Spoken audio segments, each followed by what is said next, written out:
आज ही Doubtnut app download करें। Doubtnut पर होगा अब आपके सभी मैथ्स, केमिस्ट्री, फिजिक्स और बायोलॉजी डाउट्स का सफाया। बस अपने क्वेश्चन की फोटो खींचो, उसे क्रॉप करो और तुरंत वीडियो सोल्यूशन पाओ। Download now. Okay, so hello everyone. Now this question over here says that enthalpy is an extensive property. Further, it is saying that in general, if enthalpy of an overall reaction going from A to B along one route is delta RH and delta RH1, H2 and H3 represent the enthalpies of intermediates. That means these are the enthalpies of intermediates and this is for the entire reaction. And because basically this is also leading to the same product, that is product B. So this is for the intermediates leading to the same product, and this is for the reaction with one route. So we have to tell what will be the relation between this delta RH, that is the overall reaction, the delta H for the overall reaction, and the delta H of these intermediates. So let us begin with the solution. Okay, so first of all, we have studied Hess rule, which gives a relation between the delta H of the entire reaction and their intermediates. Let me write Hess law.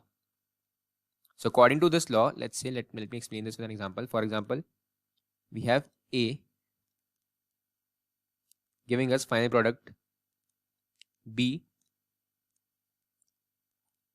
and the enthalpy for enthalpy of formation for this is, let me write delta HR, that is the enthalpy of the reaction. But this reaction is, let's say, happening in certain steps. So the first step, it is giving us C. For this, the delta H is, let's say, H1. Then D. For this one, it is, let's say, delta H2. And then eventually we are getting B. From these steps, we are getting eventually B. So therefore, this law states that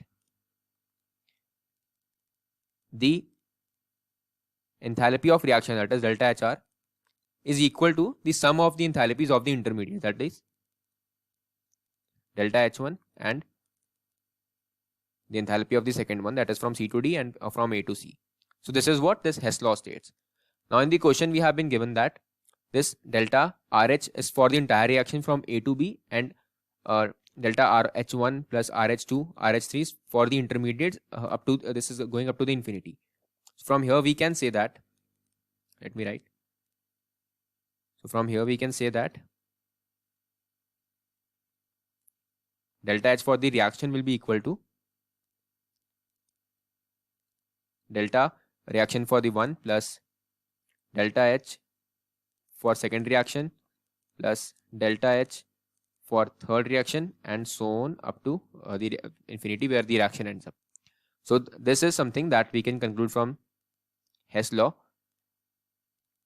And if we clearly look at the question, then this is what it is asking. It is asking a relation between the enthalpy of the entire reaction and the enthalpy of the intermediate. So this is what that relation will be. So with this, we complete our solution. Thank you. Class 6 से 12 से लेके NEET, IIT, JEE mains और advance के level तक 10 million से ज्यादा students का भरोसा। आज ही डाउनलोड करें डाउटनेट ऐप या व्हाट्सएप कीजिए अपने डाउट्स 8400 400 400 पर।